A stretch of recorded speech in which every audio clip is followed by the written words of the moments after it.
All right, yeah, so thanks to the organizers for inviting me to give this talk. It's been a great conference so far. Feel free to stop me with questions at absolutely any time. I'm happy to get questions in the middle of the talk.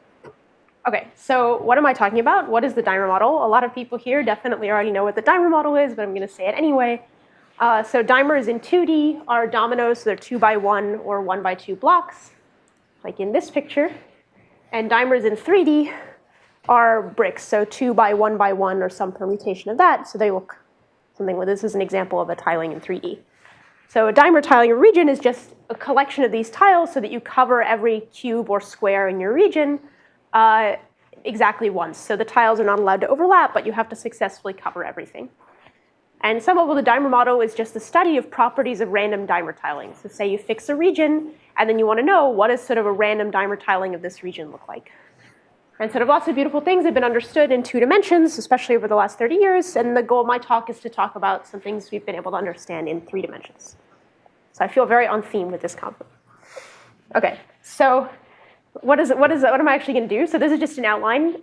If you know what this means, the main result of this talk is going to be sort of a large deviation principle and limit shape result for random tilings in 3D. This is an analog of a 2D result of Cohn, Kenyon, and Propp from 2000. If you don't know what that means, it doesn't matter because I'll explain it. So what is the general outline of what I'm going to do? First, I'm going to explain there's sort of a correspondence between dimer tilings and discrete vector fields, so functions on the edges of a graph. And I'm going to explain how this works, because this is important for how we actually formalize what does it mean to talk about tilings and compare tilings. Then I'll explain what a large deviation principle is for dimers and how you set this up. What am I actually trying to prove? Then I'll explain sort of some of the things that are known in 2 dimensions that are analogous to what we prove in 3 dimensions, and try to give you some intuition for how 3 dimensions is different from 2.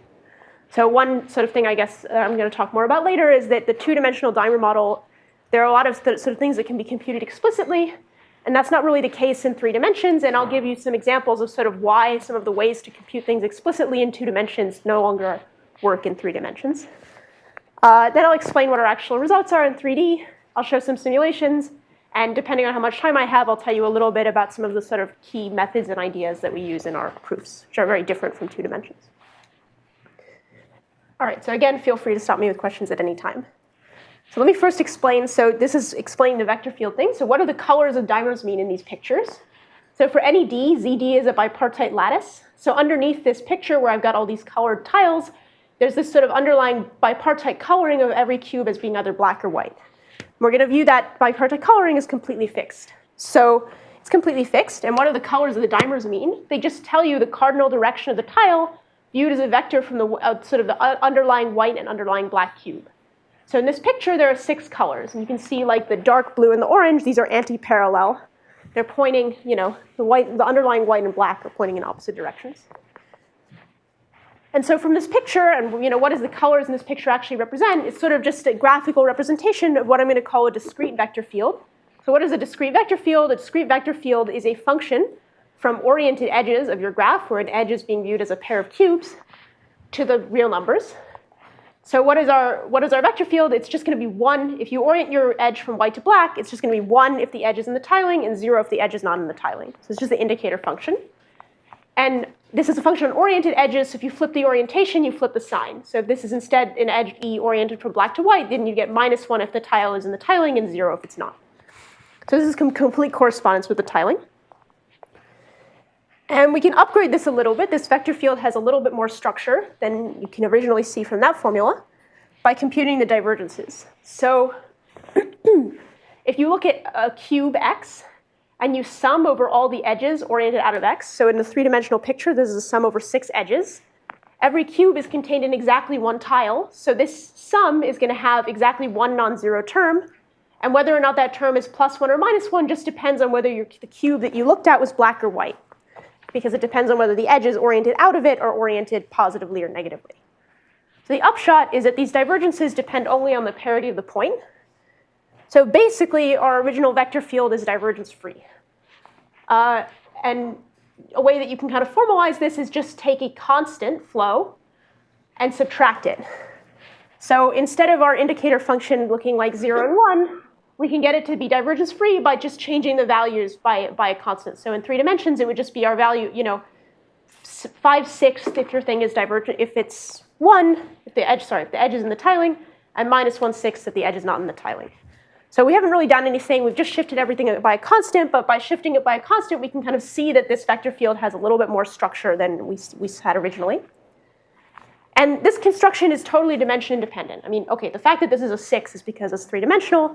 But other than that, this is totally dimension independent. You just subtract 1 over 2d instead of 1 over 6.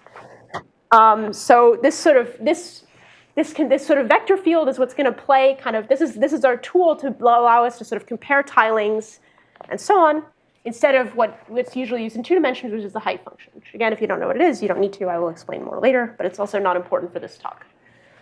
So yeah, I guess the main intuition throughout this talk is you can kind of think of a dimer tiling as corresponding to a vector field. So when you see the picture with all the different colors, you can kind of imagine that each color is telling you which direction the flow is supposed to go. And so it's some kind of swirling picture where you have a bunch of vectors, and it's telling you what it looks like. OK, so let me explain what I mean by a large deviation principle and how you set this up. So for any fix a dimension, I only am going to talk about dimensions 2 and 3. Fix some reasonable compact region in RD, and some boundary condition on the boundary of that region. So this is something you can specify with this vector field that you were just talking about. It could be the boundary condition of some vector field. Or in 2 dimensions, this is usually specified as the boundary condition of the height function, so the boundary condition of a function. And then what we're going to do is we're going to take basically a sequence of these sort of discrete regions, so regions that live in 1 over n zd, approximating our region and boundary condition we picked. So meaning that like if you looked at a tiling of this region and you looked at the vector field corresponding to it, its boundary values would be converging to the boundary values you originally picked. And then we're going to look at what's happening as n goes to infinity. So basically our primary question is, what do sort of uniform random tilings of these regions Rn look like as n goes to infinity? And just in terms of tilings, that's like not a well-posed question. What does it mean for a tiling to look like something? But it is a well-posed question if we talk about the vector fields. So under this sort of correspondence, we have a dimer tiling corresponds to sort of a discrete divergence-free vector field on this rescaled lattice. And somehow these sort of fine mesh scaling limits as n goes to infinity should just be measurable divergence-free vector fields. And this is something we can formalize later. And so what large deviations means in this context is just quantifying, let's say you have some deterministic possible limiting flow. So this is some divergence-free vector field. And you want to know what is the probability that a tiling of Rn is lying close to this flow G as n goes to infinity. And we say there is this limit shape phenomenon if there's exactly one flow that tilings concentrate on as n goes to infinity. So if you ran simulations, you'd start to see the same behavior basically every time. OK, so to actually sort of make this slightly more formal, but I'm not going to give you this sort of fully formal statement for a large deviation principle because it's a little bit cumbersome. What do you really need to actually specify?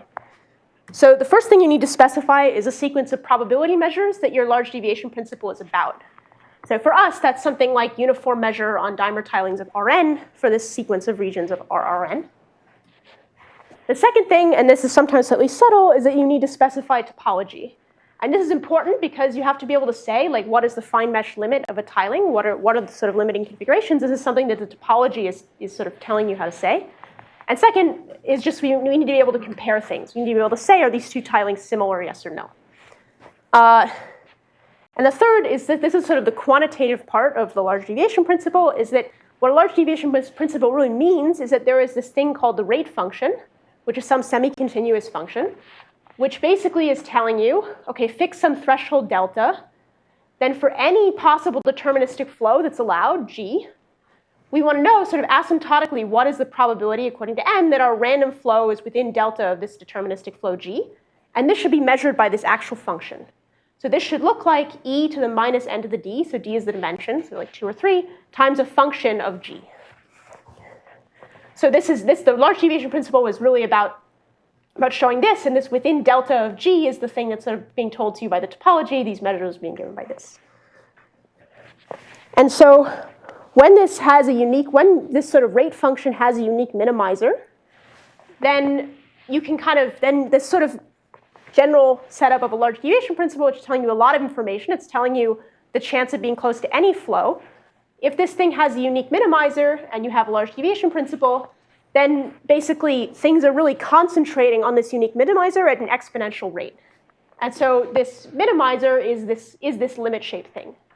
So a way to sort of go from a large deviation principle to sort of like a law of large numbers saying that your things are really concentrating on their expectation is to prove a large deviation principle and then show that the rate function has a unique minimizer. So that's how we'll actually show that you have this limit shape phenomenon. And I may say something about this a bit later, so I'm mentioning this. A typical sort of main step for showing that this function has a unique minimizer is usually to prove it's strictly convex. So you have a strictly convex function on a compact set, then it's going to have a unique minimizer. OK, so this is the general setup. This is sort of the ingredients that you need to be able to specify this sort of statement. So now I'm going to go into sort of some of the background in 2D, what's known in 2D, though I'm not going to say nearly close to all of what's known in 2D, because that wouldn't be possible. And then talk about some of the differences between 2D and 3D. So any questions before I move on to the next part? OK. So I sort of owe you to tell you in 2D what are each of these things. So what are the measures? What is the topology? What is the rate function? How do you understand the rate function and prove things about it? That's what I owe you. So the first thing is, OK, I mentioned sort of height functions. The first thing is that in 2 dimensions, and only in 2 dimensions, we can kind of upgrade this correspondence between tilings and these sort of discrete vector fields to a correspondence with Lipschitz functions, which are called height functions. And these are what you actually use to define the topology for large deviations in 2D. So here's a quick example. So this picture is from, so these were introduced by Bill Thurston in like 1990. This is a picture from Thurston's paper. So you can imagine there's a tiling here. So these 2 pictures are of the same thing. In this picture, if you imagine you just sort of like flattened everything this way, you would get a dimer tiling. So if you look at the sort of heights of each of these corner points, that's telling you the value of the height function. It's sort of like drawing the graph. And then it's just linearly interpolated between these points. Over here, instead of drawing the graph, I just wrote the values of the function at each vertex. So it's valued on these sort of, the dimers are pairs of squares, and the function is valued on these sort of dual vertices. It's basically just telling you, like, did you cross a dimer, yes or no, when you went across an edge?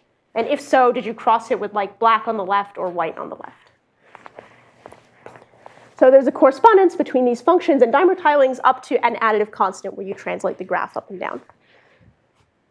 And OK, and this is kind of, you can also derive this from this sort of divergence-free flow in 2D that we talked about.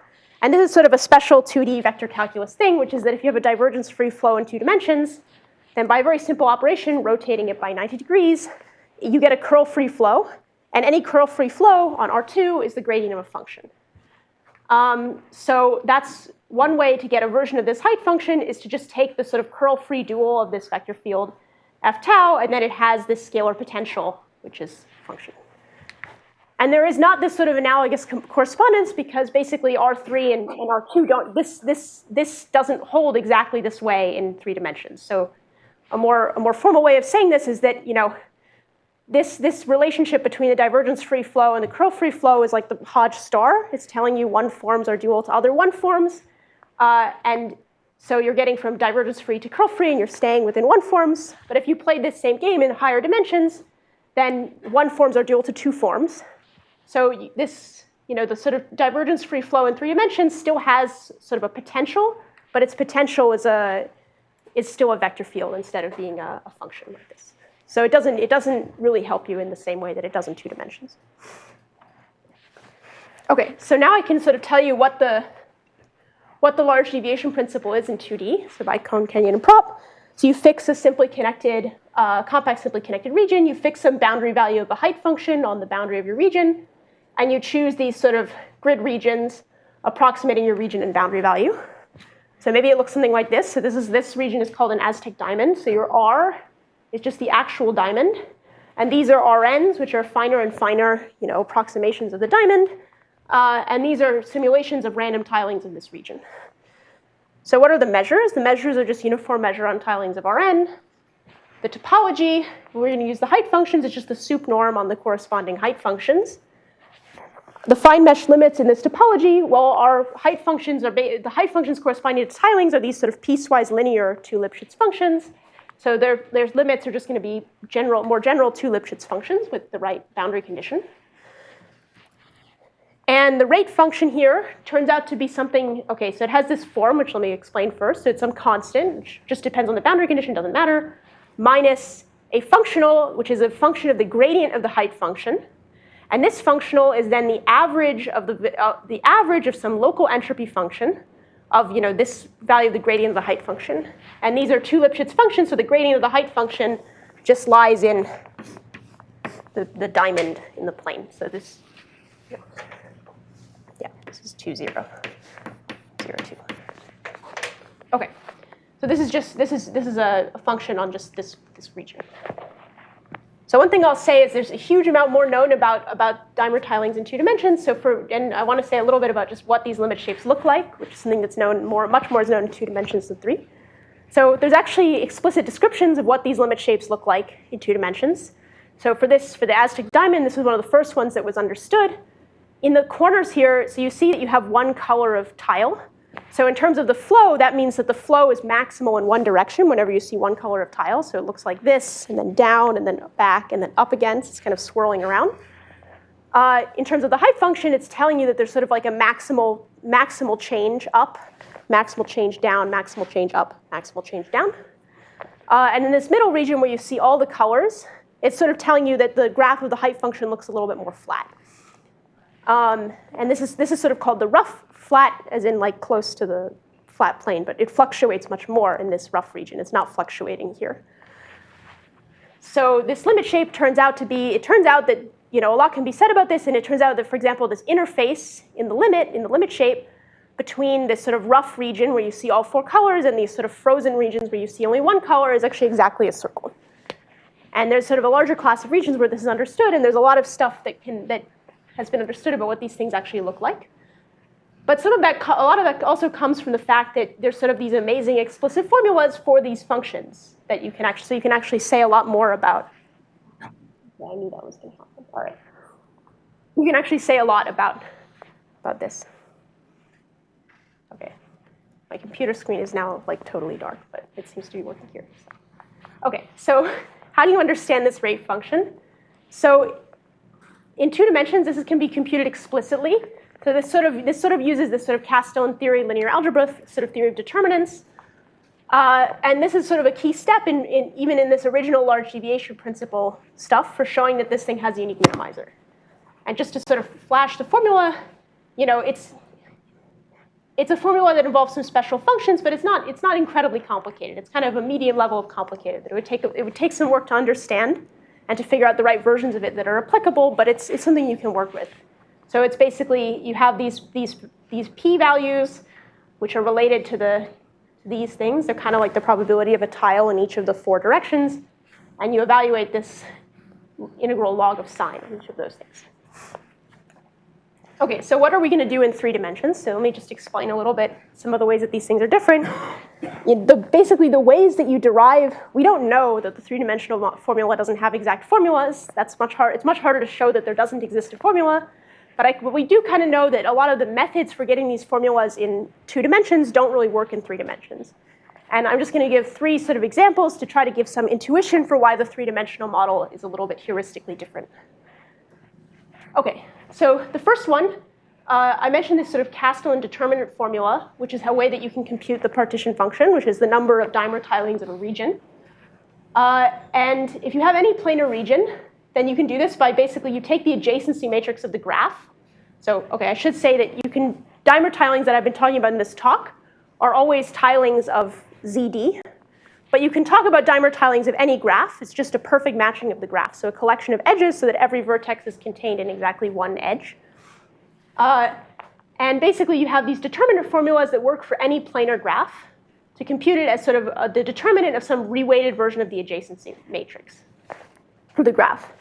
And it turns out that planar is not necessary to say that you can do this.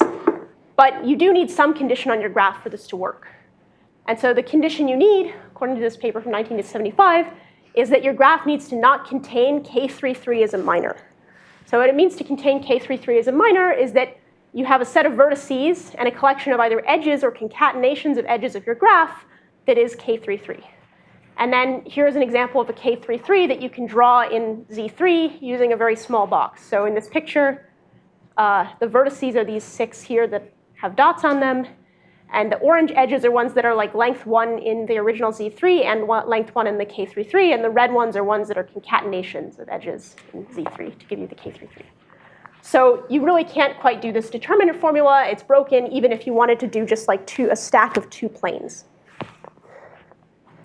Another example, which I kind of like, is another way that you can compute dimer tilings in 2D is by this bijection with non-intersecting paths.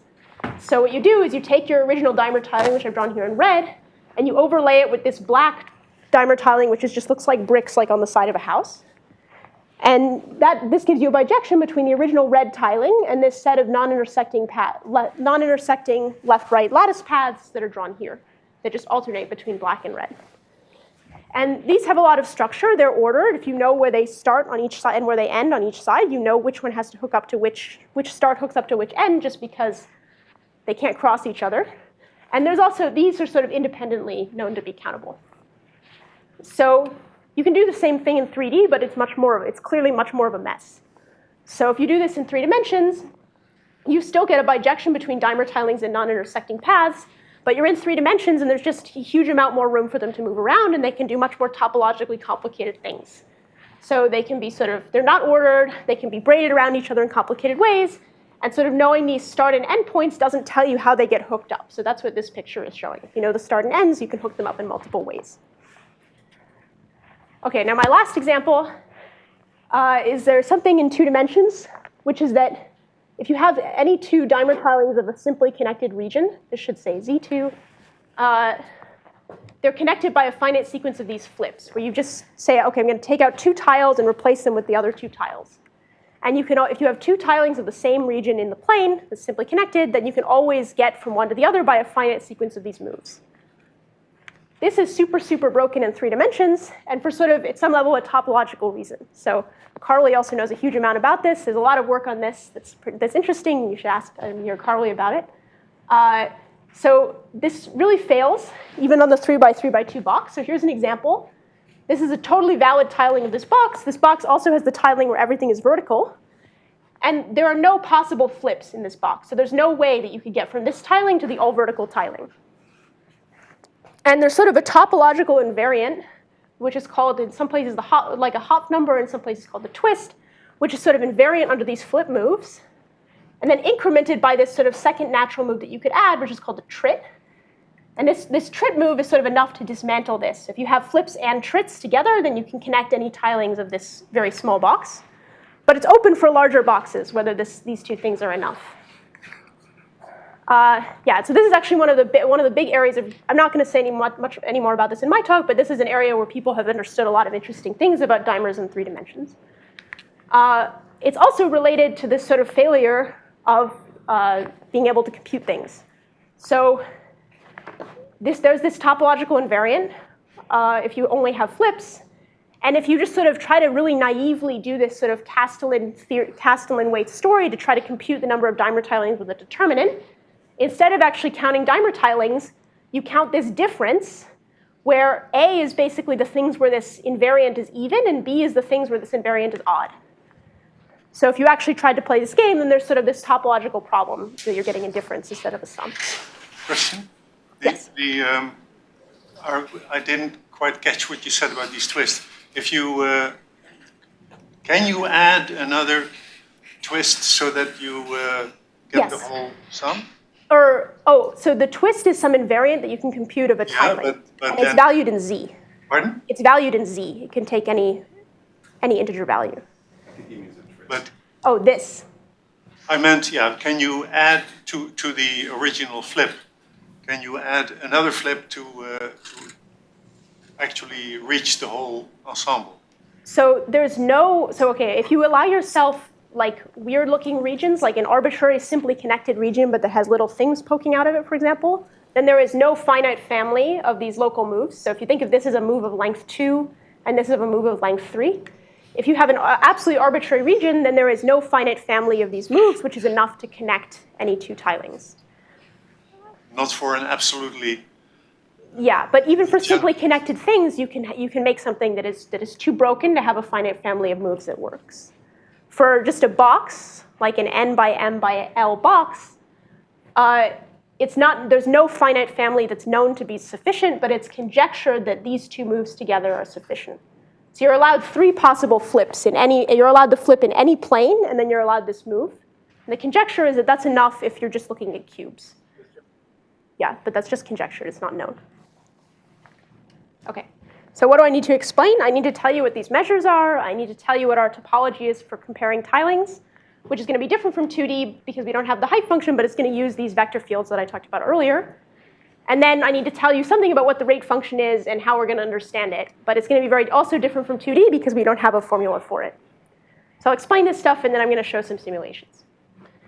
OK, so the topology, we're going to use these flows. So we have this correspondence between tilings and divergence-free vector fields. And our topology is going to be induced by a metric on these flows, which is a version of Wasserstein distance. So I should also say that this just metrizes the weak topology. So it's just the weak topology.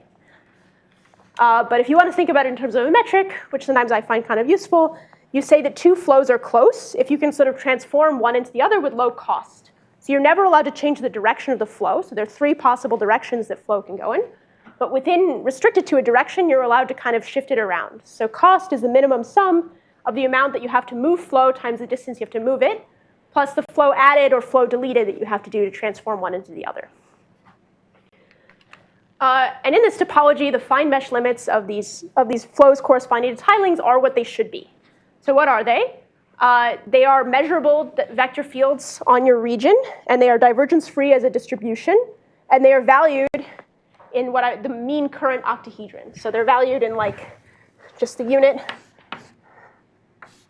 octahedron, which I used to be able to draw, which is sort of the analog of this diamond here. So this is like the L1 ball here. In 2 dimensions, this is the L1 ball in 3 dimensions. So this is the topology.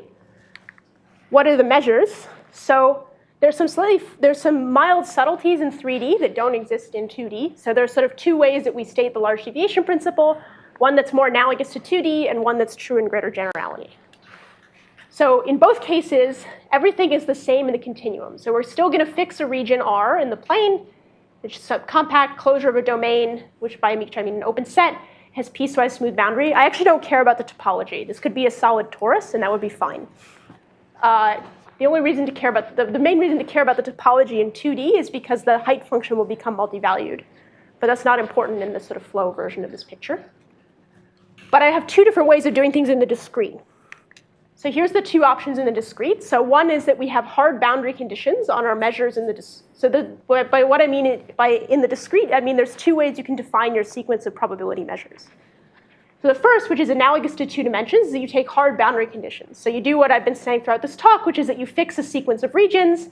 They have some boundary value that's approximating the boundary value you want in the limit, and you just take uniform measure on tilings of that region. So that's this picture.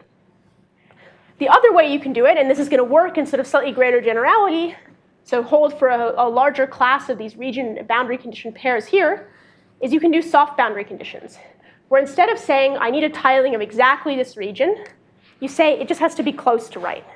It doesn't have to be exactly a region. You pick a sequence of sort of thresholds. The thresholds are going to 0, so they're still targeting one fixed boundary condition in the limit. But instead of saying taking uniform tilings of a particular region, you just say uniform measure on any tiling of this 1 over n lattice, so that the boundary values are within this theta n threshold of B. So this could allow sort of like a little bit of variation in how these tiles kind of stick out. But we're also taking these thresholds to 0 as n goes to infinity. So we're sort of saying, OK, it can be like there's sort of a little bit of wiggle room, but the amount of wiggle room is also going to 0. OK, so with this, I can sort of state our main results. So here's the main theorem is a sort of large deviation principle. So you fix some nice region, like before, and some boundary value on its boundary. And then these sort of soft boundary measures, rho n, satisfy a large deviation principle in the topology I said. And if you have this mild additional flexible condition, which will be satisfied by everything in the simulations I'll show you, it's satisfied by any reasonable region you would think of if you weren't looking for a counterexample, so do these sort of hard boundary measures, rho n bar. And in both cases, you have the same rate function. And this rate function has this form that we also saw in 2 dimensions, where it's some constant, which depends only on the boundary condition, minus a functional of the flow g. So instead of the gradient of the height function, I have the flow g. And then it's some average of some local entropy function. And this is a different function from in 2D. But this is sort of the key to understanding the rate function, is to understand this guy. And I'll explain this on the next slide. And we further, again, have this sort of limit shape phenomenon. So under an even milder niceness condition called semi-flexible, we don't actually know that there's, so we know that there exist regions where the hard boundary measures don't work to satisfy a large deviation principle. So we do know that there's some distinction, that this condition is in some sense necessary. At least some condition is necessary here. This condition is so mild that we don't actually know that there is a region in R3 that is not semi-flexible. So under this condition, we also know that this sort of rate function here has a unique minimizer given a boundary condition. And so that implies that if you take sort of uniform random tilings approximating your region, then they're going to concentrate exponentially fast on this minimizer. And this isn't going to, it doesn't matter which sequence of measures you picked or whether they're hard boundary or soft boundary. As long as the large deviation principle holds, any sequence that you pick that approximates this thing, it's going to give you the same, the limit shape is the same. All right, so let me just say a tiny bit about the rate function, and then I'll show some simulations. And you might see my German train tickets again.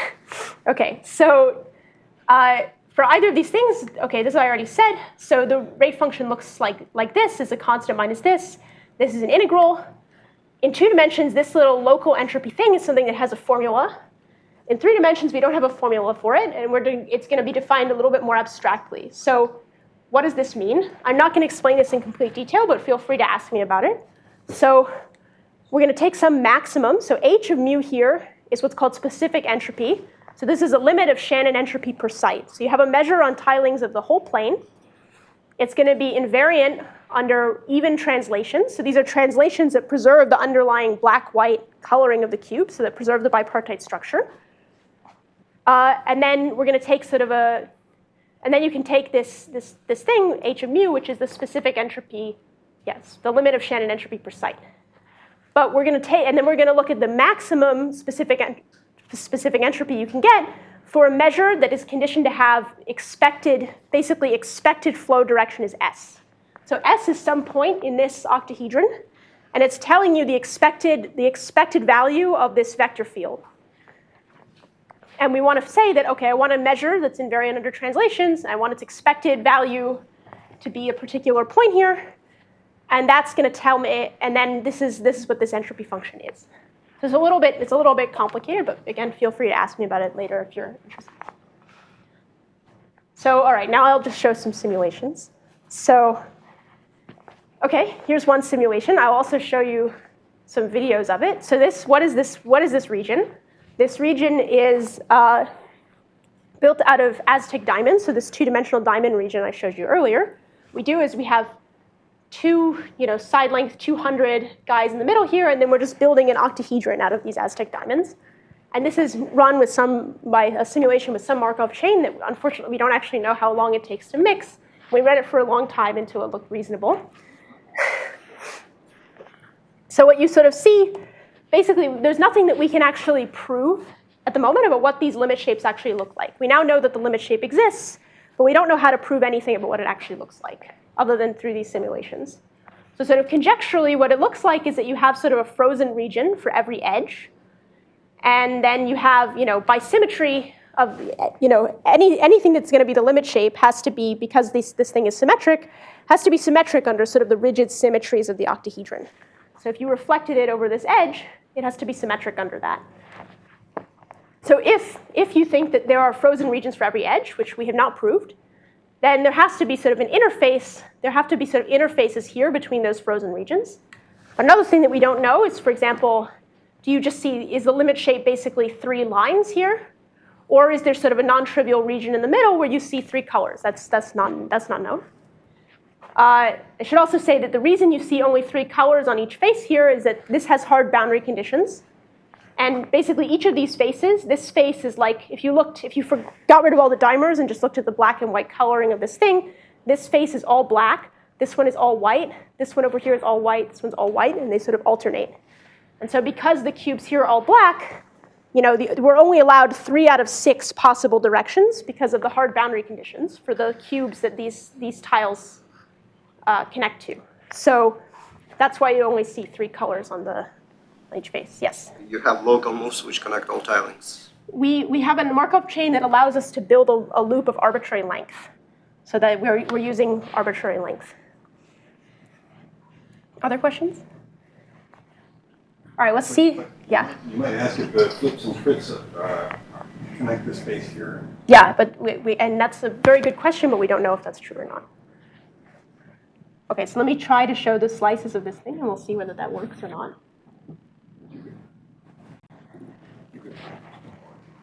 Yeah. I did run some simulations, but it's hard to tell. OK, so these are the slices. So we're going down.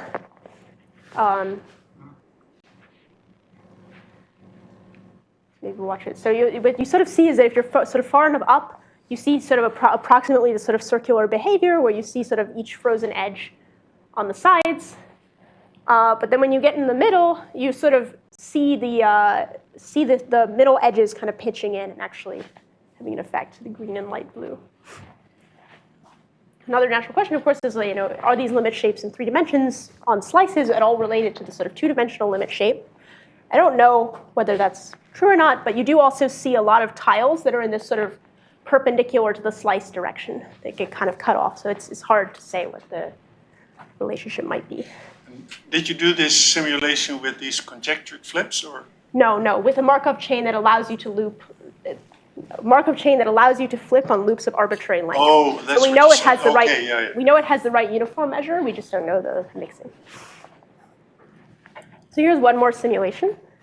So this is a very similar picture, but it's instead of being a whole octahedron, we just built a pyramid.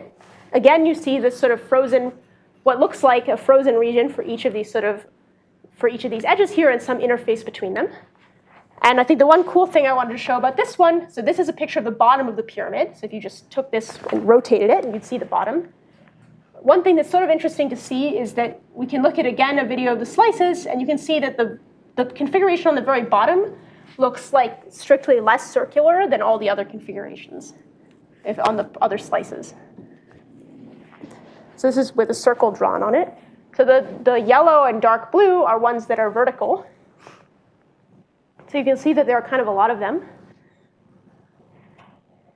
And it does look sort of roughly circular for a long time. But yeah, when you get exactly to the very last layer, it basically pinches in. And we don't know why this happens, or whether this is an artifact of the simulations or something meaningful. But I guess the one sort of note is that here, because of the boundary conditions, you're not allowed for every square. There's only at the bottom. You can only choose blue or yellow, and that's fixed by its parity because it can't stick out the bottom. Whereas on all the previous layers, you have sort of 2 options. OK. So I think I only have like 5 minutes, so let me just say a tiny bit more, and then I'll just end the talk. So I'm going to skip some of this. Let me just say a tiny bit about how we understand this rate function without being able to compute things, at least in the bulk. So by int, I mean the interior of this thing, not the complement of its boundary. So we have the same form. We want to show that this thing has a unique minimizer. Somehow the key step, there's a minus sign here, so to show this is strictly convex, we want to show this is strictly concave. And I'm just going to say a tiny bit about how we do this without being able to compute it on the inside of the octahedron.